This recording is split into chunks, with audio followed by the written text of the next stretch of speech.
सभी प्रिय साथियों को मेरा प्यार भरा नमस्कार। और आज के वीडियो में हम लोग डिस्कस करेंगे जेफरी चौसर की बायोग्राफी को। अच्छा, इनकी बायोग्राफी को शुरू करने से पहले इनके बारे में थोड़ा सा क्विक रिवीजन करा देता हूं, मतलब जितने भी हमारे इंपॉर्टेंट फैक्ट होंगे उन सबको डिस्कस कर लेता हूं, ठीक है। इसके बाद पॉइंट बाय पॉइंट एकदम क्रोनोलॉजिकली इनकी बायोग्राफी को डिस्कस करेंगे, ठीक है। इसलिए वीडियो के अंत तक जरूर बने रहिएगा, आपको बहुत कुछ जानकारी मिलने वाली है इस वीडियो में। तो चलो शुरुआत कर लेते हैं। सबसे पहले हम लोग बात करेंगे इनकी आइडेंटिटी और टाइटल से लेकर के। अगर हम बात करते हैं कि इनको कौन कौन से टाइटल से नवाजा गया था, तो father of English literature Geoffrey Chaucer को बोला गया है, और फादर ऑफ इंग्लिश पोइट्री भी कौन है? जेफरी चौसर ही है। तो दोनों ही, इंग्लिश लिटरेचर, इंग्लिश पोइट्री और इंग्लिश लैंग्वेज, ये तीनों के फादर कौन, किसको बोला गया है? जेफरी चौसर के लिए बोला गया है। इसके बाद हम बात करते हैं फादर ऑफ हीरोइक कपलेट की। अगर हम बात करें तो वो भी कौन है? हमारे जेफरी चौसर ही है। इसके बाद फादर ऑफ राइम रॉयल, ठीक है, इसके भी फादर कौन है? जेफरी चौसर है। राइम रॉयल मतलब चौसेरियन स्ट्रेंजर, ठीक है, ध्यान बनाए रखना।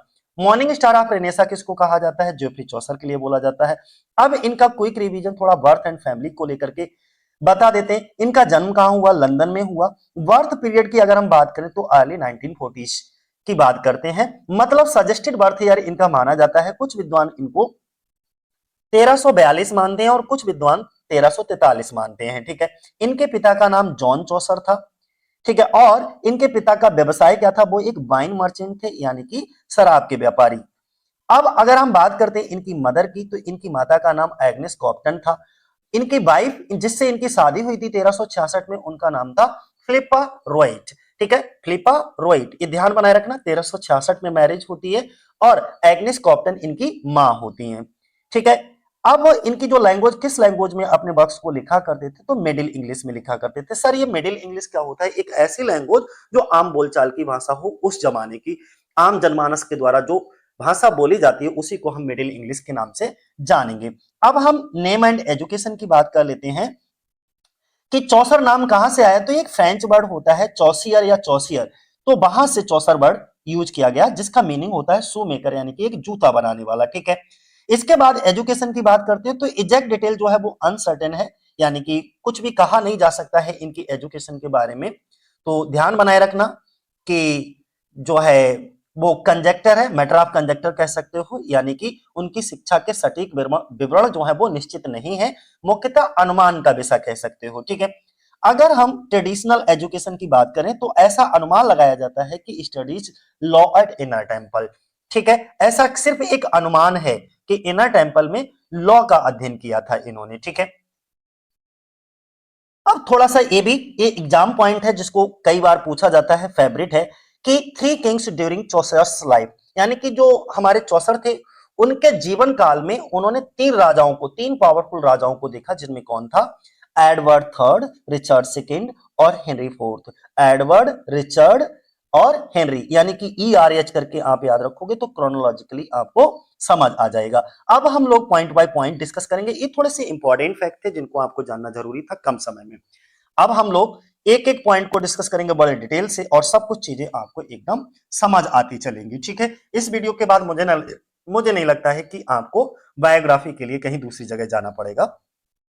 अगर हम बर्थ की बात करते हैं तो Geoffrey Chaucer was born in London. इनका जन्म कहां हुआ था? लंदन में हुआ था। और most likely in the early 1340।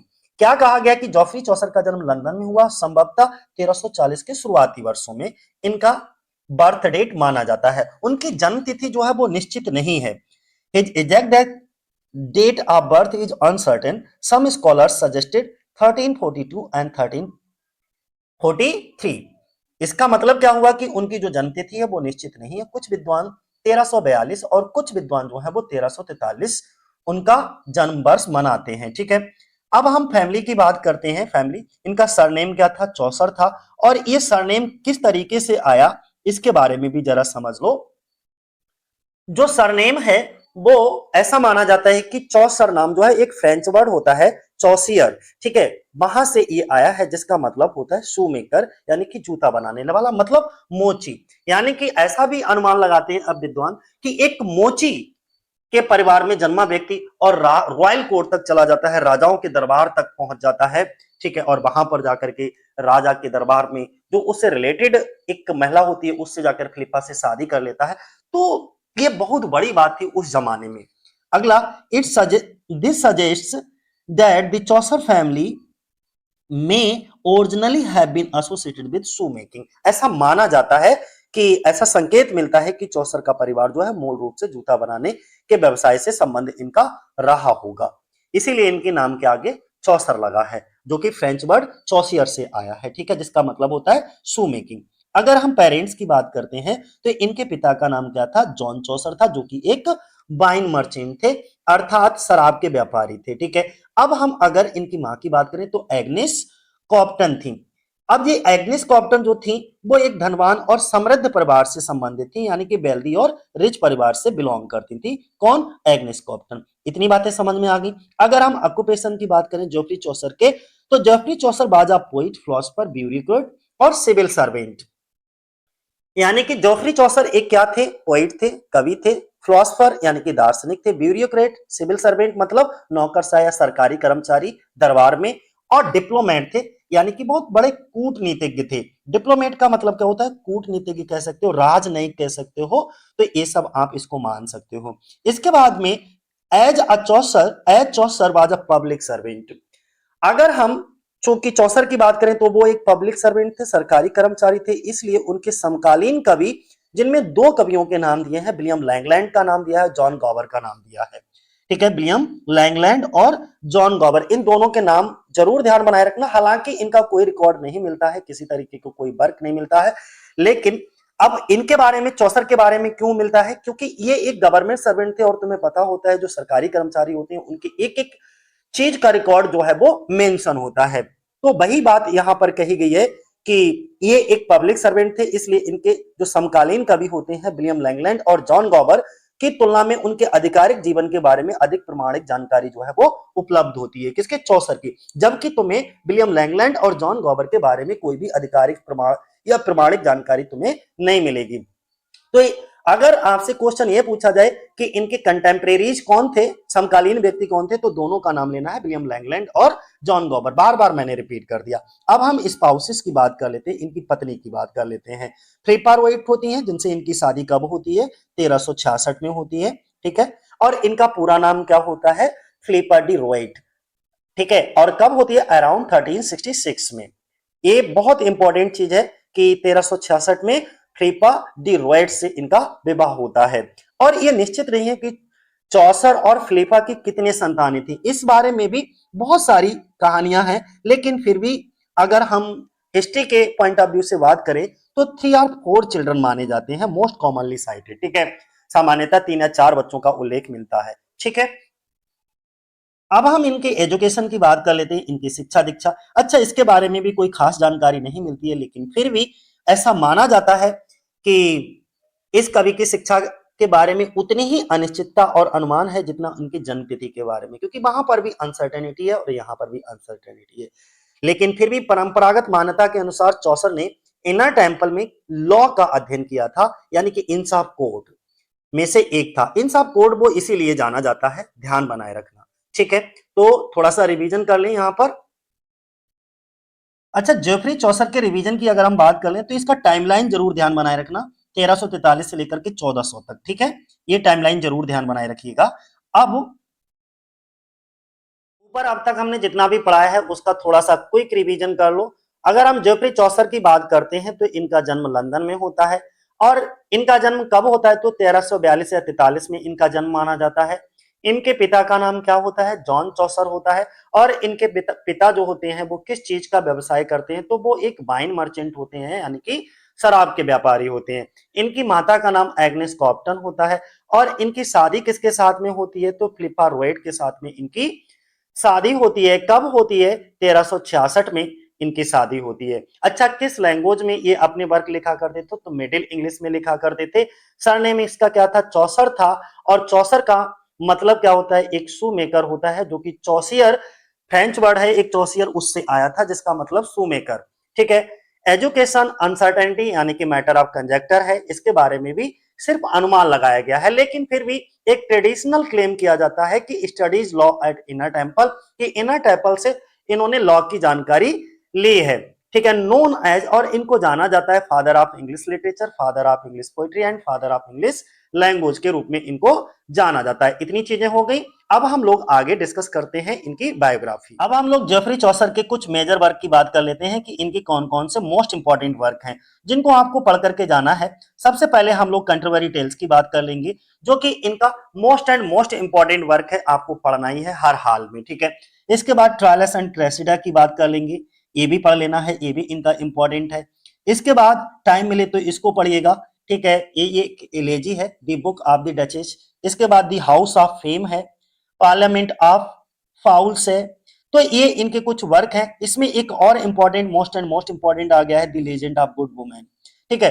तो अगर आपसे जो क्वेश्चन फ्रेम होते हैं एग्जामिनर के, जो बहुत ज्यादा फेवरेट टॉपिक हैं, वो इसमें जेफरी चौसर से कंट्रोवरी टेल्स से बहुत ज्यादा क्वेश्चन बनेंगे, और इसके बाद में the legend of good women, इनको आप जरूर देख करके जाना है, ठीक है। इसके बाद में एनेलिडा एंड आर्साइड की बात कर लेते हैं, एनेलिडा एंड आर्साइड, और लास्ट इनका वर्क है अ ट्रीटाइज ऑन द एस्ट्रोलैब, ठीक है। तो दो चीजें यहां पर समझ लीजिएगा, ठीक है। अ ट्रीटाइज ऑन द एस्ट्रोलैब जो कि 1391 का है, और ट्रीटाइज का अगर हम मीनिंग बताएं तो क्या होता है, ग्रंथ या व्यवस्थित लेख कहते हैं इसको। और एस्ट्रोलेब का भी मतलब होता है, एस्ट्रोलेब क्या होता है, खगोलीय गणना के लिए प्रयोग तो एक प्राचीन उपकरण होता है जो कि खगोलीय गणना के लिए उपयोग किया जाता है, उसको हम एस्ट्रोलेब कहते हैं, ठीक है। अब इनके कुछ ट्रांसलेशंस की बात कर लेते हैं, इन्होंने किसका अनुवाद किया है। तो सबसे पहले इनका एक और वर्क है जिसका नाम है वॉइस, ठीक है। क्या पढ़ोगे, वॉइस। अब वॉइस को जरा समझो, translation of Boethius, consolation of philosophy, दो चीजें आपको यहां पर समझ में आई। मतलब यह है कि बॉयस चौसर द्वारा बोइथियस की एक प्रसिद्ध रचना है द कंसोलेशन ऑफ फिलॉसफी के अनुवाद से संबंधित है, क्या, बॉयस। तो इतना शब्द ध्यान बनाए रखना, बस इतना, ठीक है। बॉयस, बॉयस क्या है, चौसर द्वारा बोइथियस की एक प्रसिद्ध रचना थी द कंसोलेशन ऑफ फिलॉसफी के अनुवाद से संबंधित है। तो बॉयस वर्क का अनुवाद किसने किया, चौसर ने किया, और ये किससे संबंधित है, तो बोइथियस की द कंसोलेशन ऑफ फिलॉसफी, ऐसे समझ लो, ठीक है। अब एक और वर्क की बात कर लेते हैं, इसको भी जरा ध्यान से समझना, और वर्क का नाम है द रोमेंट ऑफ द रोज।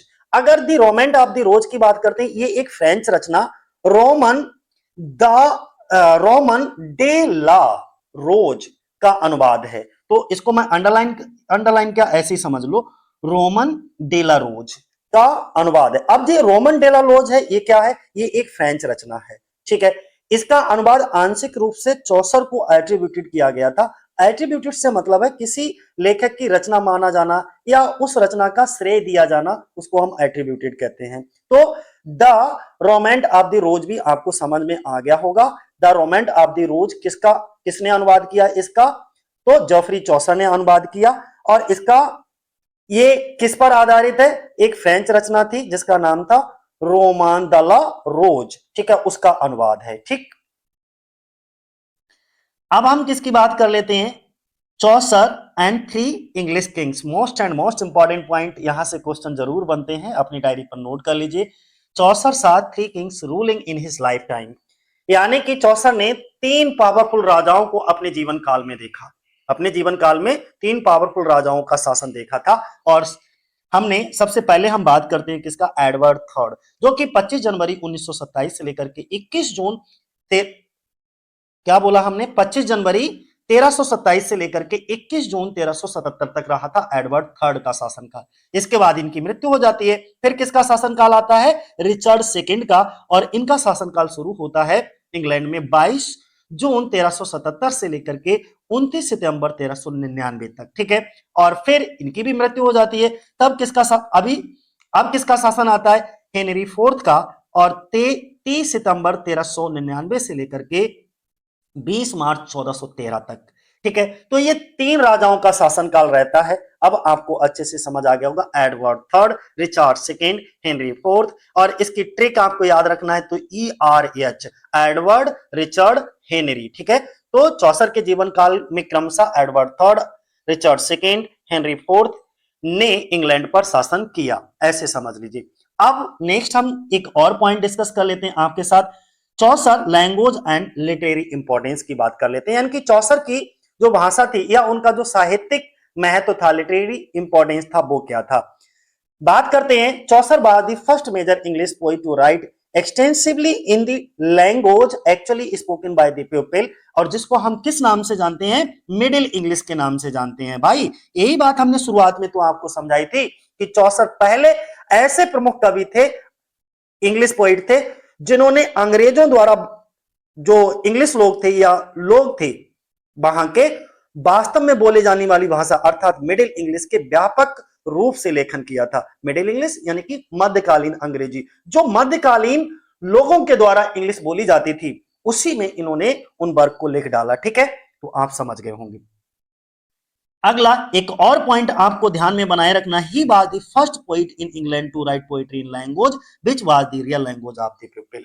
सोचो कितनी बड़ी बात थी कि वे इंग्लैंड के ऐसे पहले कवि थे जिन्होंने जनसाधारण की वास्तविक भाषा में कविता को लिखा, और ऐसा इसलिए किया जिससे कि वहां के लोगों को वो भाषा अच्छे से समझ आए और उससे वो थोड़ा सा जुड़ा हुआ महसूस करें। ठीक है, अब दो point most and most important है, कहीं पर भी इनको स्टार लगा लीजिएगा। मैथ्यू आर्नोल्ड फेमसली सेड, यानी कि मैथ्यू आर्नोल्ड ने चौसर के बारे में प्रसिद्ध रूप से कहा था, क्या कहा था कि with him is born our real poetry, उसकी उनके साथ हमारी वास्तविक कविता का जन्म हुआ। किसके साथ? जोफ्री चौसर के साथ। जब जोफ्री चौसर आए तभी हमको वास्तविक कविता जो है मालूम पड़ी, इसीलिए जोफ्री चौसर को क्या कहा जाता है, the father of English poetry बोला जाता है। तो ऐसा कहने वाला, रियल पोएट्री का जन्म कब हुआ? जोफ्री चौसर से हुआ। ऐसा कहने वाले कौन थे? मैथ्यू आर्नोल्ड थे।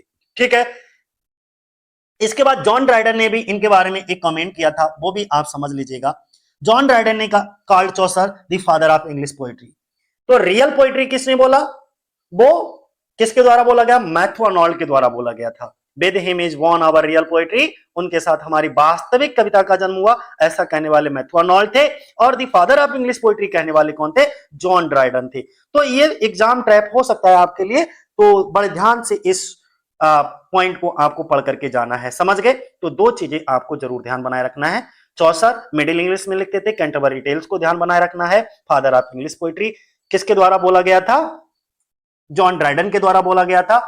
अब हम लोग डिस्कस करेंगे अगला पॉइंट जो कि मोस्ट इंपॉर्टेंट है, Chaucer's first recorded life event 1357। मतलब चौसर के जीवन की पहली दर्ज घटना जो थी वो 1357 में हुई थी। यानी कि चौसर लाइफ रिकॉर्ड करके एक बुक थी, उसमें चौसर के जीवन की पहली दर्ज घटना 1357 में ही मिलती है। तो इस पॉइंट को जरूर ध्यान बनाए रखिएगा। चौसर लाइफ रिकॉर्ड में सबसे पहली जो फर्स्ट रिकॉर्डेड लाइफ इवेंट है वो कब मिलती है? 1357 में मिलती है। दूसरा पॉइंट इसी का है, जरा समझो। It occurs in the household accounts of Elizabeth डिवर्ग काउंटेस ऑफ अल्स्टर। मतलब ये हुआ कि ये जो घटना है ना, वो एलिजाबेथ डिवर्ग जो कि काउंटेस ऑफ अल्स्टर थी के घरेलू लेखा जोखा एक हाउस होल्ड अकाउंट था, उसमें दर्ज है। काउंटेस का मतलब होता है महिला कुलीन या सामंत महिला के लिए कहते हैं, और अल्स्टर जो है वो एक जगह का नाम है, आयरलैंड का एक ऐतिहासिक क्षेत्र कह सकते हो। ठीक है, तो इतनी चीजें समझ आ गई कि इनके चौसर के जीवन की पहली दर्ज घटना जो है वो कहां आपको एलिजाबेथ डिवर्ग थी, उनका जो घरेलू लेखा जोखा होता है, हाउस होल्ड अकाउंट होता है, उसके अंदर देखने को मिलता है। अब अगला पॉइंट इसी को और ऐड कर देते हैं जिससे आपको और अच्छा समझ आएगा। Through his father's connections Chaucer became the noble women's page.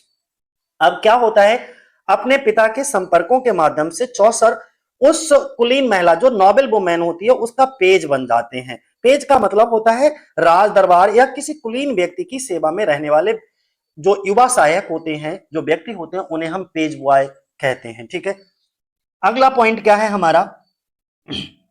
Next point है the countess was married to. अब जो काउंटेस होती हैं वो क्या कर लेती हैं? शादी कर लेती हैं। किससे? लायनल, जो कि ड्यूक ऑफ क्लैरेंस होते हैं, the second surviving son of king Edward the third. Most important point है, यहां पर जरूर समझिए। उस काउंटेस का जो विवाह होता है वो लायनल जो कि ड्यूक ऑफ क्लैरेंस होते हैं उनसे होता है। तो काउंटेस का विवाह किससे हुआ? लायनल से हुआ। और लायनल क्या है? ड्यूक ऑफ क्लैरेंस है। लायनल किंग एडवर्ड के जीवित रहने वाले पुत्रों में से दूसरे पुत्र थे। ठीक है, यानी कि सेकंड सर्वाइविंग सन थे। किसके? किंग एडवर्ड थर्ड की। ध्यान बनाए रखना। अगला पॉइंट हमारा क्या है? अगले पॉइंट की बात करें, this position brought the teenage Chaucer into the close royal court circle where he remained connected for much of his life. अब होता क्या है कि इस पद के कारण ये टीनेज अवस्था से ही जो चौसर थे, चौसर को राज दरबार के निकटवर्ती समूह जो रॉयल कोर्ट सर्किल होता है उसमें प्रवेश मिल जाता है, रॉयल कोर्ट सर्किल में, ठीक है। और वे अपने जीवन का अधिकांश समय जो है वो राज दरबार में ही व्यतीत करते हैं, राज दरबार से ही जोड़े रहते हैं, ठीक है। अब इनके जीवन का एक महत्वपूर्ण पल बताते हैं उस समय का कि चौसर एंड द 100 इयर्स वार, और ये मोस्ट इंपॉर्टेंट है, ये कब हुआ 1359 में, ठीक है। होता क्या है, चलो जरा पॉइंट बाय पॉइंट हम लोग डिस्कस करते हैं इसको। इन 1959 में during the early stages of the 100 year war Edward third invaded France. 1359 में 100 इयर्स वार्स यानी कि 100 वर्षीय युद्ध कह सकते हो इसको, के शुरुआती चरणों के दौरान जो एडवर्ड थर्ड होते हैं इन्होंने क्या कर दिया था, फ्रांस पर आक्रमण कर दिया था। इन्वेडेड का मतलब होता है आक्रमण करना और स्टेजेस का मतलब है चरणों में, ठीक है। इतनी बातें समझ में आ गई। अगला हम किसकी बात करते हैं, चौसर ट्रेवल्ड, और इसी सिलसिले में जो चौसर होते हैं वो ट्रैवल करते हैं विद किसके साथ में, लायनल जो कि ड्यूक ऑफ क्लैरेंस होते हैं as part of the English army. यानी कि Chaucer Lionel Duke of Clarence के साथ इंग्लिश आर्मी यानी कि अंग्रेजी सेना के एक सदस्य के रूप में वो फ्रांस चले जाते हैं, ठीक है। इतनी बातें हमें समझ में आई। अब अगला पॉइंट और हम यहां से समझते हैं, चौसर्स कैप्चर एंड रैंसम। अब क्या होता है, यहां पर चौसर की गिरफ्तारी होती है और फिर फिरौती भी मांगी जाती है। यानी कि इन 1360 में Chaucer was captured by the French. 1360 में क्या हुआ, चौसर को कैप्चर कर लिया गया फ्रेंच के द्वारा, यानी कि फ्रांसीसी सैनिकों ने इनको बंदी बना लिया। कैप्चर का मतलब होता है बंदी बना लेना, पकड़ लेना। अब क्या होता है नेक्स्ट, एडवर्ड थर्ड जो होते हैं वो पेड करते हैं $16 for his ransom. Edward third ने चौसर की रिहाई के लिए $16 की रैंसम दी। रैंसम का मतलब होता है फिरौती देना, ठीक है। किसी बंदी को छुड़ाने के लिए दी जाने वाली जो धनराशि होती है, फिरौती होती है, उसको हम रैंसम कहते हैं। After this event many details of Chaucer's life became uncertain.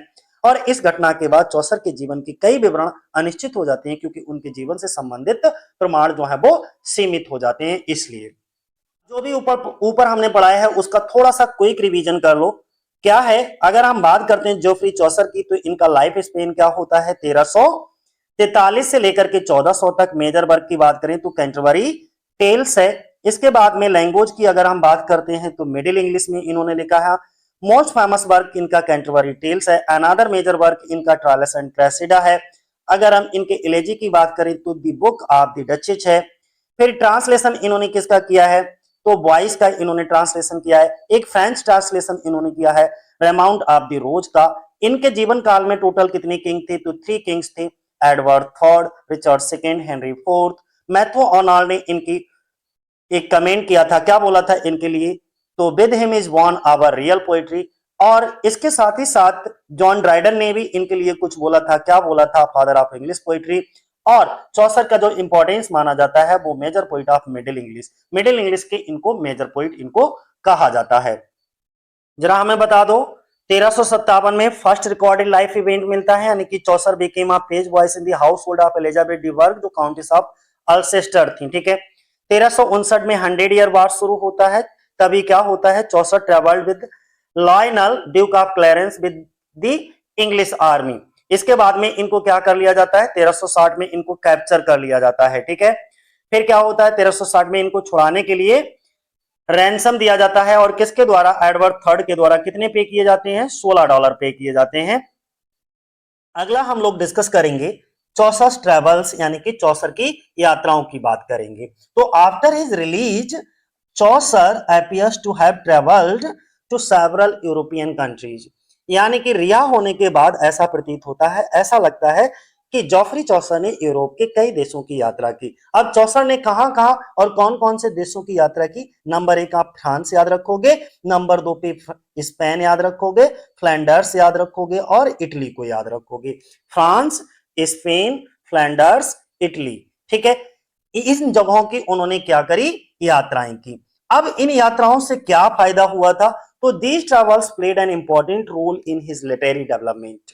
यानी कि इन यात्राओं से जोफ्री चौसर का जो साहित्यिक विकास था, जो लिटरेरी डेवलपमेंट था, उसमें महत्वपूर्ण भूमिका निभाई गई, क्योंकि इन यात्राओं के दौरान उन्होंने बहुत सारी यूरोपीय भाषाओं को सीखा, वहां की साहित्य, वहां की संस्कृति को समझने का इनको एक अपॉर्चुनिटी मिला, एक अवसर मिल गया था। और जब इन्होंने बहुत सारे देशों की यात्रा की, बहुत सारी यूरोपीय भाषाओं को जाना, वहां के साहित्य को जाना, वहां की संस्कृति को समझा, तो उन्होंने उस तरीके से जब ये अपना वर्क लिख रहे थे तो अपनी रचनाओं को रचने में इनको बहुत ज्यादा मदद मिली। ठीक है, अब हम किसकी बात करेंगे, मैरिज की बात करते हैं, इनकी शादी की बात करते हैं। अराउंड, हमने क्या बताया था, इनकी जो शादी होती है वो कब होती है, अराउंड 1366 में शादी होती है। चौसर मैरिड फिलिपा डी रॉयट से। लगभग 1366 में चौसर ने फिलिपा डी रॉयट से विवाह कर लिया। She was connected with the royal court, और जिससे इन्होंने विवाह किया था ये रॉयल कोर्ट से कनेक्टेड थी। ठीक है, ध्यान बनाए रखना, रॉयल कोर्ट का मतलब होता है दरबार, राज दरबार से जुड़ी हुई थी। अब सोचो जिस लड़की के साथ इनकी शादी हो रही है और वो लड़की राज दरबार से जुड़ी हुई हो, तो सीधी एंट्री इनको कहां मिल गई, राज दरबार में मिल गई। ठीक है, चौसर बाज। अब यहां पर अगला पॉइंट यहीं पे बोला गया है कि जो चौसर की वाइफ थी also received a pension for good employment. Chaucer की पत्नी को भी राज दरबार में अपनी सेवा या नौकरी के लिए पेंशन प्राप्त होती थी। पेंशन का मतलब होता है सेवा के बदले नियमित रूप से मिलने वाली जो धनराशि होती है। ठीक है, चौसर एंड द रॉयल कोर्ट। अब देखो चौसर और रॉयल कोर्ट में कैसे पहुंचे, इनका क्या संबंध था, हम लोग आपको बताते हैं पॉइंट बाय पॉइंट। इनके सारे पॉइंट को जरा समझिएगा। Chaucer became the member of the royal court of Edward third. Chaucer क्या होते हैं, एडवर्ड थर्ड जो होते हैं उनके दरबार के ये सदस्य बन जाते हैं। His position could involve a wide variety of official task. अब यहां से समझिएगा कि क्या कहानी बनती है कि उनके जो पद में जो जॉफरी चौसर होते हैं उनकी पोजीशन में विभिन्न प्रकार के आधिकारिक कार्य, ऑफिशियल टास्क शामिल हो सकते हैं। जैसे he travelled abroad many times on official and diplomatic missions. क्या होता है, कई बार भी जो आधिकारिक और राजनयिक मिशन, जो डिप्लोमेटिक मिशन होते हैं, इनके लिए विदेशी यात्राओं पर गए थे। डिप्लोमेटिक का मतलब होता है राजनयिक, और मिशन आप जानते हो विशेष अधिकारिक कार्य या अभियान, उसको हम मिशन कहते हैं। बातें आपको समझ में आ गई। अब हम सबसे पहली बुक की बात, एक बुक है जिसका नाम दे रखा है दी बुक ऑफ द डचेज। ठीक है, ये जो दी बुक ऑफ द डचेज है ये कब आती है, 1368 में लगभग आती है, ये बात ध्यान बनाए रखिएगा। और इसे द डेथ ऑफ ब्लांस के नाम से भी जाना जाता है। तो मोस्ट इंपॉर्टेंट है कि ये जो द बुक ऑफ डचेज है यही क्वेश्चन पूछा जाता है। It is also known as the death of Blanche. ठीक है, यहाँ पे डेथ की स्पेलिंग गलत नहीं है, बल्कि वहां पर ऐसे लिखा है, डेथ से मतलब TEATH, डेथ मृत्यु वाला ही है, और ब्लांस। ठीक है, इंपॉर्टेंट फैक्ट इसमें क्या है, इंपॉर्टेंट फैक्ट ये चौसर की सबसे पहली प्रमुख रचना मानी जाती है, इसलिए इंपॉर्टेंट है। दूसरा फैक्ट इसमें क्या है, फर्स्ट मेजर वर्क है। और तीसरा इंपॉर्टेंट फैक्ट इसमें यह है कि ये ब्लांस ऑफ लंकेस्टर की स्मृति में लिखी गई इलेजी है। मोस्ट इंपॉर्टेंट है, किसकी यादगार में इस शोक गीत को लिखा गया है, तो ब्लांस ऑफ लंकेस्टर, जिनकी मृत्यु 1368 में हो जाती है, तो उनकी याद में इस इलेजी को जो है वो लिखा गया है। बातें समझ में आ गई। अगला पॉइंट हमारा कौन सा है, अगला पॉइंट है Blanche of Lancaster was the deceased wife of John of Gaunt. Most important point है कि जो ब्लांस ऑफ लंकेस्टर थे was a deceased wife of John of Gaunt. Blanche Lancaster Chaucer के संरक्षक या समकालीन कह सकते हो, जिनका नाम था जॉन ऑफ गॉन्ट की दिवंगत पत्नी थी। ठीक है, डिसीज्ड जो मृत लोग होते हैं उनके लिए डिसीज्ड बोलते हैं। इलेजी किसी मृत व्यक्ति की याद में लिखा गया एक शोकगीत होता है, उसे इलेजी कहते हैं। जॉन ऑफ गाउंट को भी समझा देते हैं यहाँ पे। जॉन ऑफ गाउंट क्या है, ये ड्यूक ऑफ लंकेस्टर थे जॉन ऑफ गाउंट। ठीक है, कौन थे, ड्यूक ऑफ लंकेस्टर थे। एंड इंग्लिश रॉयल प्रिंस कह सकते हो, अंग्रेजी राज परिवार के राजकुमार। मिलिट्री लीडर थे, सैन्य नेता या सेना नायक थे। स्टेट्समैन यानी कि थोड़ा ऊपर कर लेते हैं, ये क्या थे, एक मिलिट्री लीडर भी थे, स्टेट्समैन थे। He was later married to Katherine Swynford. माफ करना साथियों। तो अगर हम किसकी, जॉन ऑफ गाउंट की बात कर लेते हैं, जॉन ऑफ गाउंट की, तो सबसे पहले इनके बारे में ध्यान बनाए रखना। एक इंग्लिश रॉयल प्रिंस है, मिलिट्री लीडर है, स्टेट्समैन यानी कि राजनेता है, और बाद में जॉन ऑफ गाउंट ने जो है वो कैथरीन स्विनफर्ड से विवाह किया था। ठीक है, चलो थोड़ा सा क्विक रिवीजन कर लेते हैं हम, इसके बाद आगे बढ़ते हैं। पर जो भी पढ़ा उसको थोड़ा सा रिकैप कर लेते हैं। चौसर की ट्रेवल्स की बात करेंगे तो फ्रांस, स्पेन, फ्लैंडर्स, इटली। इसके बाद इनकी शादी की बात करते हैं तो 1366 में किसके साथ होती है? फिलिपा डी रॉयट के साथ में होती है। फर्स्ट मेजर वर्क कौन सा है? दी बुक ऑफ द डचेज है। अल्टरनेटिव टाइटल इसका क्या है? बुक ऑफ द डचेज का डेथ ऑफ ब्लांच है। जॉनर इसका क्या है? ये एक इलेजी है। रिटिन फॉर ये किसके लिए लिखा गया था? तो ब्लांस ऑफ लंकेस्टर थे, उनके लिए लिखा गया था। ब्लांस हस्बैंड, उनके पति का क्या नाम था? John of ground. ठीक है, जॉन ऑफ गाउंट कौन थे? तो जॉन ऑफ गाउंट की अगर हम बात करें तो ये ड्यूक ऑफ लंकेस्टर थे, यानी कि रॉयल प्रिंस, मिलिट्री लीडर और एक स्टेट्समैन थे। ठीक है, तो इतनी चीजें आपको समझ में आ गई। चलो अब आगे हम लोग डिस्कस करते हैं। अगला पॉइंट क्या है? बोला गया according to tradition Chaucer studies law in the Inner Temple, और इनर टेम्पल क्या था? An inn of court at this time. बोला गया है अगर हम ट्रेडिशनल यानी कि परंपरागत मान्यता के अनुसार बात करें तो इस समय चौसर ने इनर टेम्पल में कानून का अध्ययन किया था। इनर टेम्पल इन सब कोड में से एक माना जाता है। ट्रेडिशन परंपरा कह सकते हो, लॉ कानून, और इन सब कोड यानी कि इंग्लैंड की कानूनी शिक्षा या पेशे से संबंधित एक संस्था थी जिसको हम इन ऑफ कोड बोलते थे। इसके बाद में ही बिकेम, यहां से देखिए, यहां से समझिए, he became a member of a royal code of Edward third. फिर क्या होता? Opposition which could entail a wide variety of task.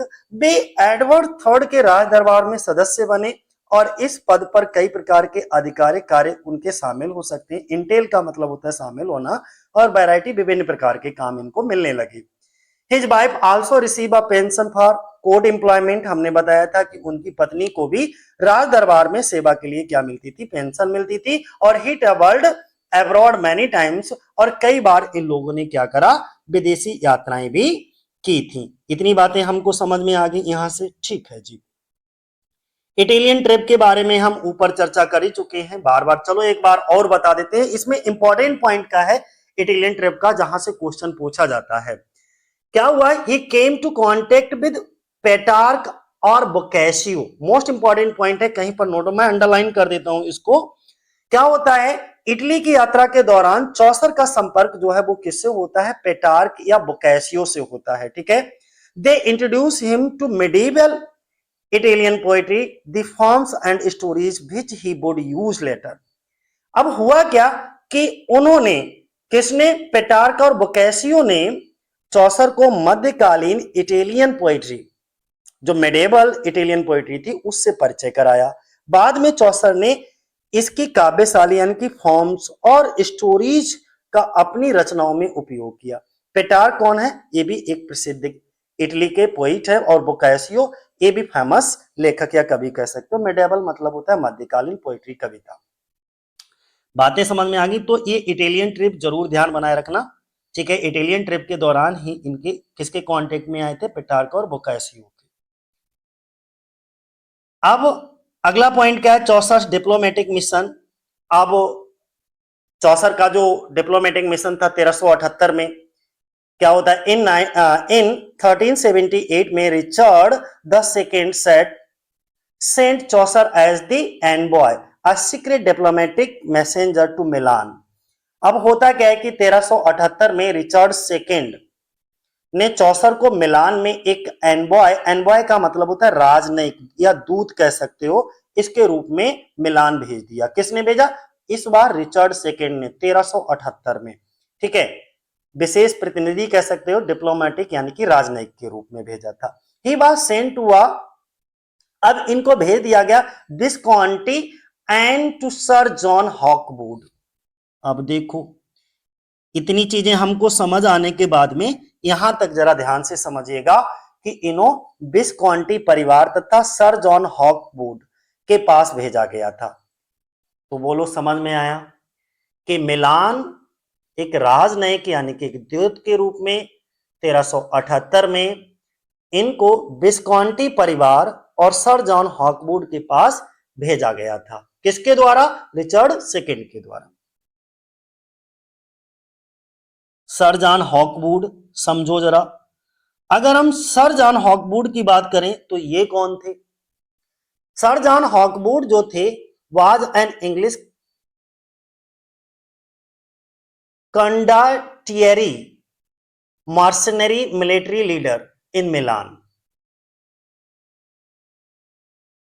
अब हम अगले पॉइंट की बात करेंगे, चौसर्स डिप्लोमेटिक मिशन 1378।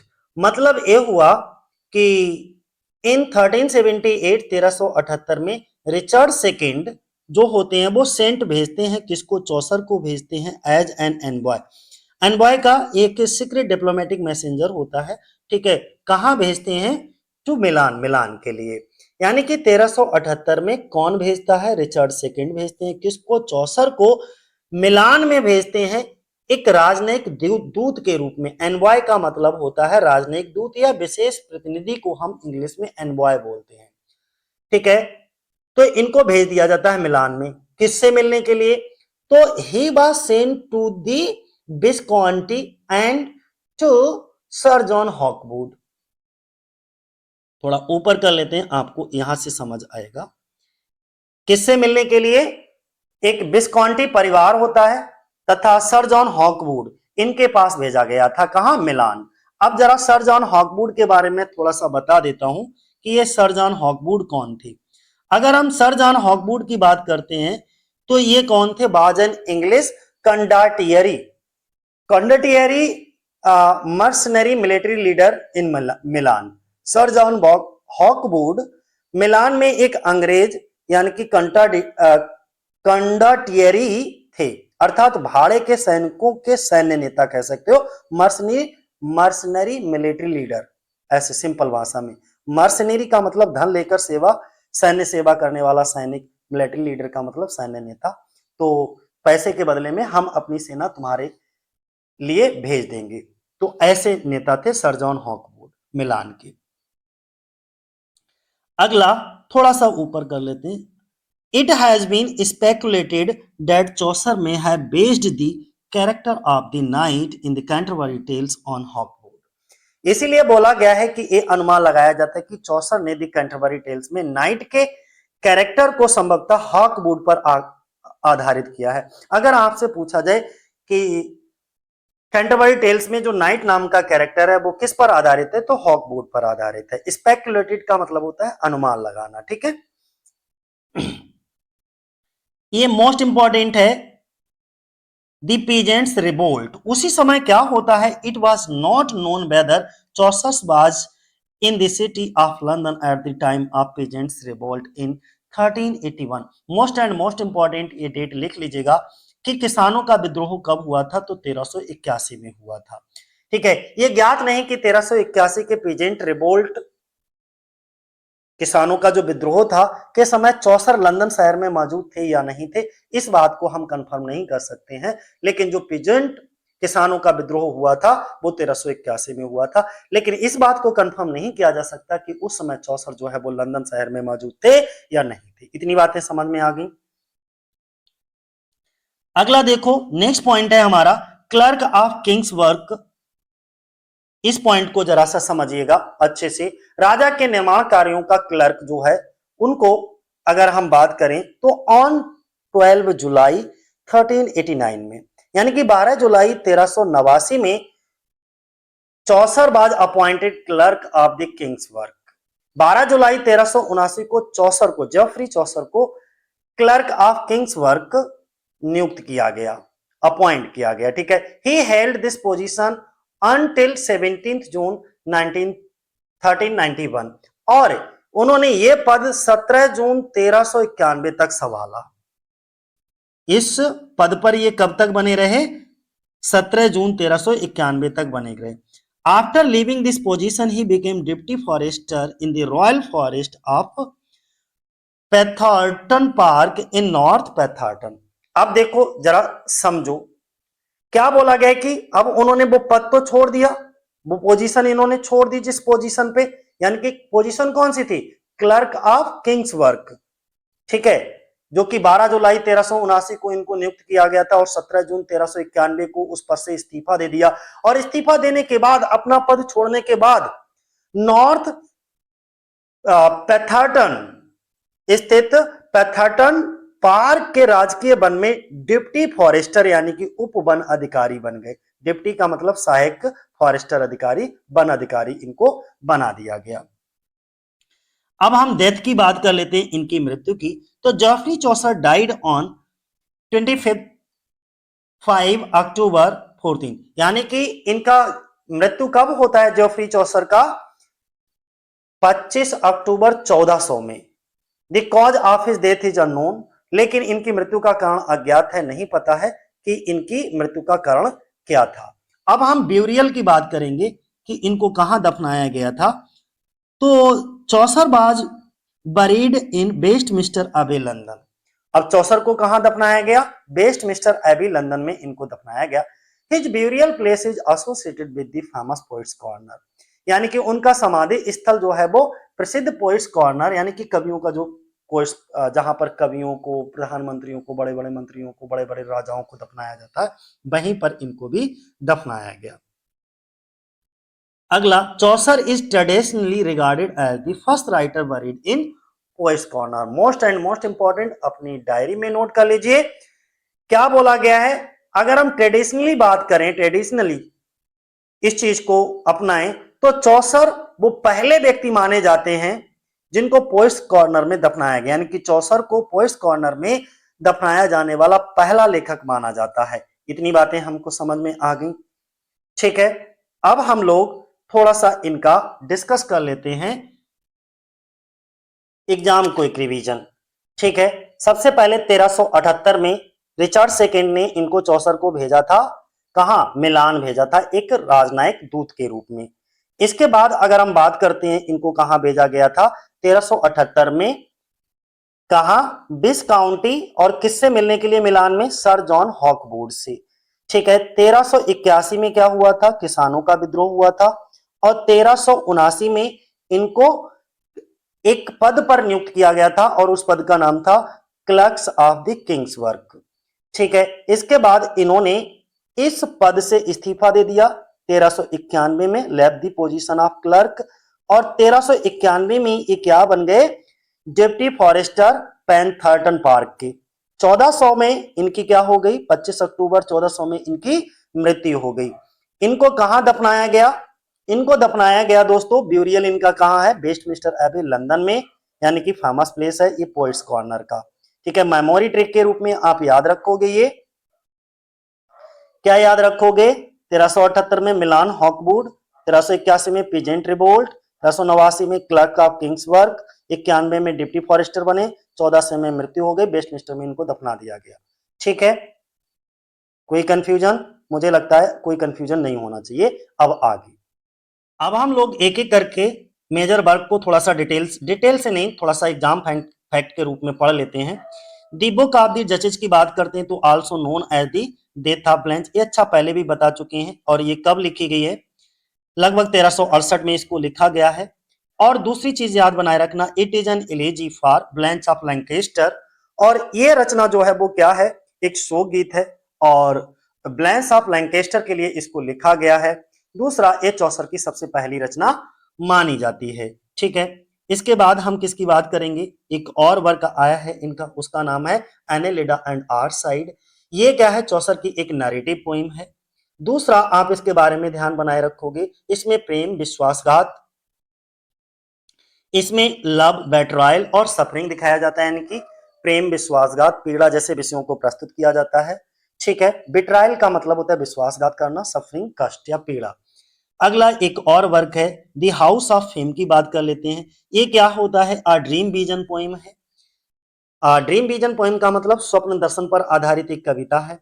और इसमें यश यानी कि प्रतिष्ठा, साहित्यिक अमरता जैसे विषयों पर चर्चा की गई, फेम के बारे में बात की गई, रेपुटेशन और लिटरेरी इमोर्टिलिटी के बारे में बात की गई। लिटरेरी इमोर्टिलिटी क्या होती है? साहित्यिक अमरता के लिए बोलते हैं। इसके बाद मोस्ट इंपॉर्टेंट है the legend of good women की बात कर लेते हैं।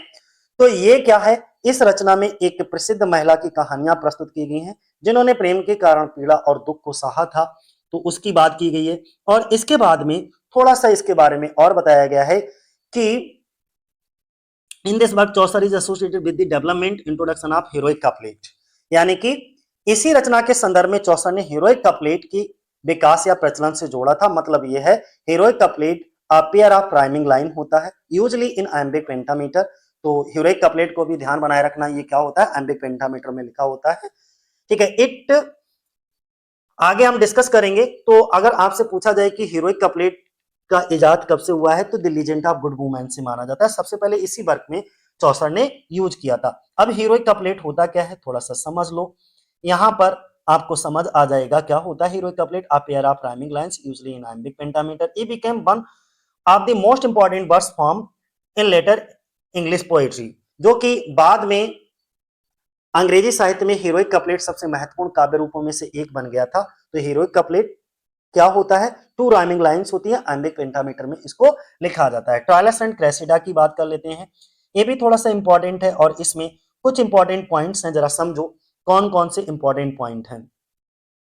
पहला पॉइंट ये कहता है Troilus and Criseyde is one of Chaucer's major narrative poem है, यानी कि ये इनकी पहली बहुत जितनी भी फेमस नैरेटिव पोइम हुई है उनमें से एक है।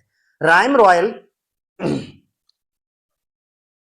अब आगे क्या कहा गया है, इसी ट्रायलस एंड क्रेसिडा में ही in this work Chaucer introduce, ये मोस्ट इंपॉर्टेंट पॉइंट है, या establish the use of rhyme royal, ठीक है, rhyme royal stanza.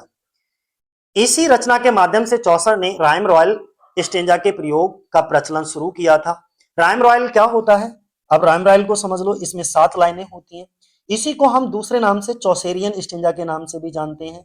The usual rhyme scheme क्या होती है चौसेरियन स्टेंजा की, A B A double B double C होती है। अब हम अगले वर्ग की बात करते हैं, the Canterbury Tales. Canterbury Tales क्या है, पहला पॉइंट जरा इसका समझ लो, the Canterbury Tales is Chaucer's masterpiece, most and most important है, चौसर की सर्वश्रेष्ठ रचना मानी जाती है, मास्टरपीस मानी जाती है।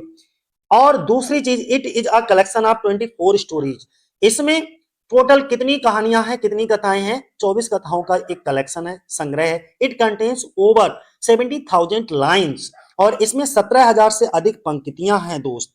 तो कितनी बड़ी बात कह दी है। सारी चीजें जो पूछा जाता है, it is written in Middle English, और ये किसमें लिखा गया है, मिडिल इंग्लिश में इसको लिखा गया है। अगला, Chaucer worked on it approximately between 1387 to 14, और ये भी कहा जाता है कि चौसर ने इस रचना पर लगभग 1387 से लेकर के 1400 ईस्वी तक कार्य किया। अगला पॉइंट हमारा क्या है, the work remained unfinished eight the time of Chaucer's death, और ये भी माना जाता है कि चौसर, जॉफरी चौसर की मृत्यु के समय ये जो वर्क है इनका, ये जो रचना है वो अनफिनिश्ड, अधूरी रह गई थी, ठीक है। बेसिक फ्रेमवर्क की बात करें तो a group of pilgrims travel to Canterbury, इसमें होता क्या है कि तीर्थ यात्रियों का, पिलग्रिम्स का एक समूह होता है जो कैंटरबरी की यात्रा करता है।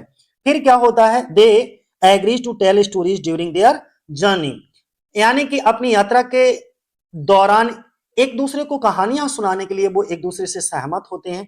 और तीसरे पॉइंट में अगर आपको कहें, इन कहानियों के माध्यम से चौसर 14वीं शताब्दी के अंग्रेजी समाज का व्यापक चित्र प्रस्तुत करते हैं। पिलग्रिम्स तीर्थयात्री जर्नी यात्रा सोसाइटी समाज, और 14th सेंचुरी का मतलब 14वीं शताब्दी। अब आपको अच्छे से समझ आ गया होगा। बाकी कुछ मोस्ट इंपॉर्टेंट लाइनें हैं, ठीक है। जॉफरी चौसर को फादर ऑफ इंग्लिश लिटरेचर बोला जाता है, ठीक है, इंग्लिश पोएट्री भी बोला जाता है। Morning star of Renaissance Chaucer को बोला जाता है। Chaucer wrote mainly in Middle English. The Book of Duchess first major work है चौसर का। द बुक ऑफ डचेज का दूसरा नाम क्या है, द डेथ ऑफ ब्लांच से है। Legend of good women heroic couplet में लिखा गया है, और हीरोइक कपलेट से ही इस हीरोइक कपलेट की शुरुआत जो है इसी वर्क से होती है। ट्रायलस एंड क्रेसिडा जो है वो राइम रॉयल में लिखा गया, और यहीं से राइम रॉयल यूज करना शुरू करते हैं। राइम रॉयल का मतलब 7 लाइनें होती हैं, जिनका rhyme scheme A B A double B double C होता है। कैंटरबरी टेल्स चौसर की मास्टरपीस कही जाती है। कैंटरबरी टेल्स में 24 कहानियां और 17,000 लाइनें हैं लगभग।